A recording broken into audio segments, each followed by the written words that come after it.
राधे राधे। मैं श्री धाम वृंदावन से पंडित कनक बिहारी जी। आज हम वृक्ष की महत्ता को लेकर के कुछ चर्चा करेंगे कि वृक्षों की हमारे जीवन में कितनी बड़ी महत्ता है। जिस प्रकार से इस कलयुग में पृथ्वी पर जितना ताप बढ़ रहा है, इस ताप को दूर करने के लिए केवल वृक्ष ही एक ऐसा भगवान की देन है जिस वृक्ष के सहारे हम जीवित रह सकते हैं। नदियां हैं, इनके सहारे हम जीवित रह सकते हैं। प्रकृति से जुड़ करके हम जीवित रह सकते हैं। यदि हम प्रकृति से थोड़ा भी यदि हम दूर होने का कोशिश करें, प्रयास करें, तो हम अनन्य प्रकार की बीमारियों से घिरे हो सकते हैं। और लोग घिरे हुए हैं।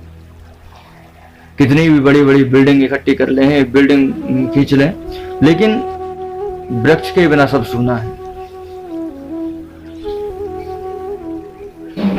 एक वृक्ष कितने जीवों का बसेरा होता है, कितने जीवों का पालन पोषण करता है, कितने पक्षी आकर के वृक्ष के ऊपर अपना बसेरा करते हैं।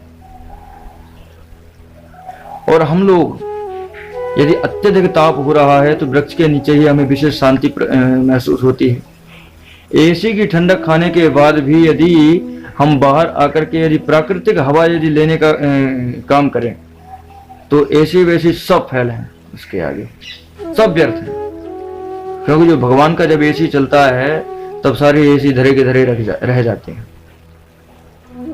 अच्छा, पहले के समय में राजा लोग जो हुआ करते थे वह किस प्रकार के कार्य करते थे? समाज में वृक्ष लगाने का कार्य करते थे, तालाब खुलवाने का कार्य करते थे, नहर निकालने का कार्य करते थे। क्योंकि इनका बहुत विशेष महत्व होता है। हमारे मरने के बाद भी ये हमें फल प्रदान करते हैं, वृक्ष जैसी चीज। यदि हमने ये कोई मार्ग के किनारे कोई वृक्ष लगाया है, छायादार वृक्ष लगाया है, फलदार वृक्ष लगाया, तो उस पर जितने जीव बैठेंगे, जितने पक्षी उस पर बैठेंगे, उसको बसेरा प्रदान करने का ये फल प्राप्त होगा। क्योंकि हम किसी को घर दान कर नहीं सकते, तो कम से कम इतना तो हम कर ही सकते हैं। वृक्ष के नीचे से यदि कोई राहगीर ताप से अत्यधिक तपा हुआ है, यदि राह में जा रहा है और उसे यदि वृक्ष की छांव मिल जाए तो अत्यंत प्रसन्नता का आनंद महसूस करेगा।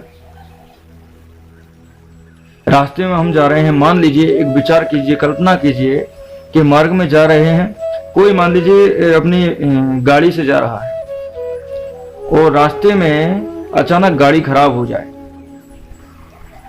और रास्ते में कहीं भी कोई भी वृक्ष ना दिखाई दे और अत्यधिक ताप बढ़ रहा है, उस जगह पर वह मानव क्या करेगा? वह मनुष्य क्या करेगा?